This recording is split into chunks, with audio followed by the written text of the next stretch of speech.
Salutations mes amis, j'espère que vous avez été bénis cette semaine pendant la semaine mondiale de prière.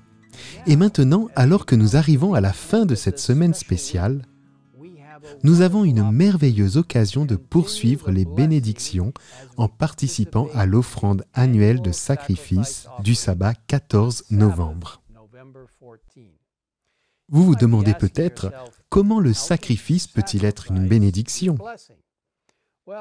Laissez-moi vous raconter une histoire intéressante sur un événement qui s'est produit il y a environ 100 ans.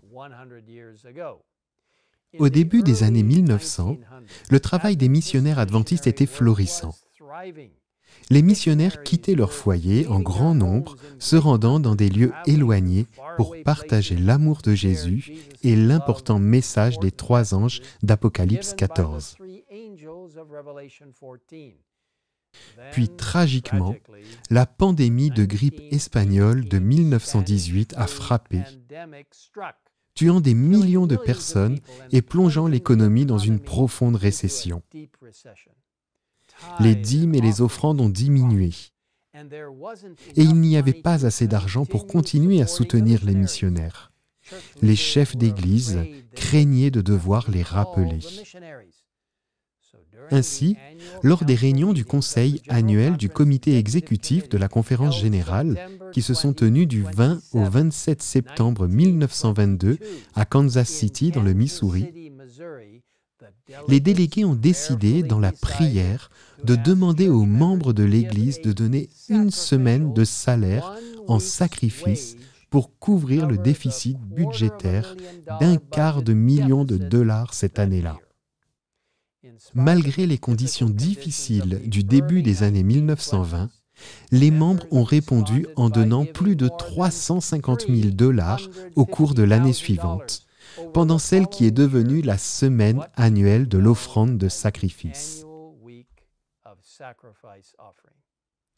Vous savez, le sacrifice que les 208 771 ou 71 membres de l'Église adventiste du 7e jour ont fait en 1922 est remarquable si l'on traduit leur contribution dans la monnaie d'aujourd'hui. En tenant compte de l'inflation, cette contribution de 350 000 dollars équivaut à plus de 4 millions de dollars de pouvoir d'achat aujourd'hui.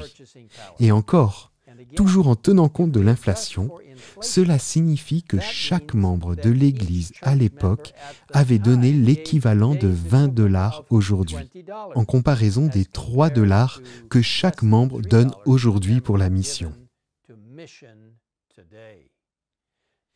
Aujourd'hui, près de 100 ans plus tard, notre Église est confrontée à une crise similaire, alors que le Covid-19 brise des vies et l'économie, alors que les offrandes missionnaires diminuent, le futur ministère des pionniers de la mission mondiale est incertain.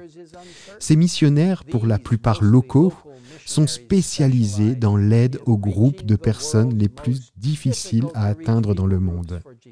Alors que l'histoire se répète, pouvons-nous, en tant qu'Église, répéter une réponse sincère et sacrificielle pour maintenir nos missionnaires en première ligne?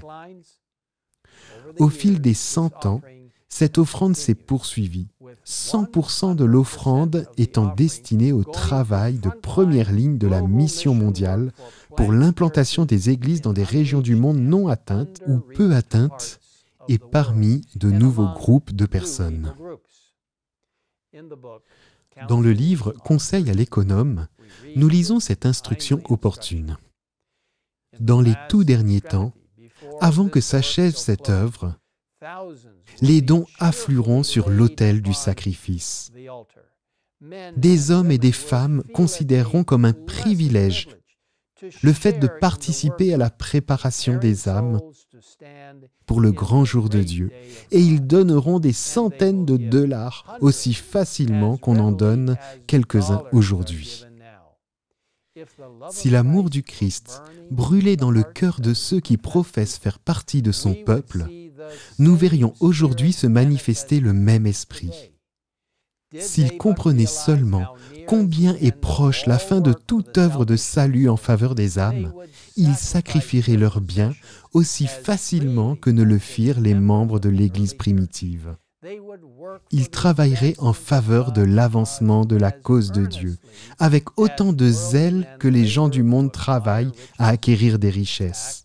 Ils useraient de tact et d'habileté, et ils œuvreraient avec ardeur et désintéressement à réunir des fonds, non pour les amasser pour eux-mêmes, mais pour les verser au trésor du Seigneur. Aujourd'hui, chers amis, qu'êtes-vous? Qu'est-ce que je suis prêt à sacrifier pour la mission? Mais peut-être que sacrifice n'est pas le meilleur terme après tout, car en fait ce sacrifice est une bénédiction. Dans Proverbe 11, verset 25, nous lisons « L'âme généreuse sera comblée. Celui qui arrose sera lui-même arrosé. » Si vous souhaitez vous joindre à cette merveilleuse occasion de faire un don lors de l'offrande annuelle de sacrifice, je vous encourage à visiter le site global-mission.org/mysacrifice, où vous aurez la possibilité de cliquer sur « Donner online » et de choisir « Offrande annuelle de sacrifice pour la mission mondiale ». Je vous invite à prier ensemble maintenant. Père Céleste, merci d'avoir envoyé Jésus qui a fait le sacrifice ultime pour chacun de nous, qui est ensuite ressuscité du tombeau et a intercédé pour nous dans le lieu très saint du sanctuaire céleste, un véritable sanctuaire dans le ciel, préparant son prochain retour, lorsqu'il nous emmènera au ciel pour être ensemble avec lui. Seigneur, nous voulons être avec Jésus quand il reviendra. Par sa grâce, nous pouvons être sauvés, et par sa grâce, nous aussi, nous pouvons faire un sacrifice ici, sur cette terre. Car quel sacrifice est-ce pour nous de partager avec toi ce que tu nous as déjà donné, et ensuite de recevoir une merveilleuse vie éternelle en soumettant nos cœurs à Jésus. Merci Seigneur de nous laisser nous sacrifier pour les autres, afin que nous puissions être ensemble dans le ciel avec toi. Nous te demandons cela au nom de Jésus. Amen.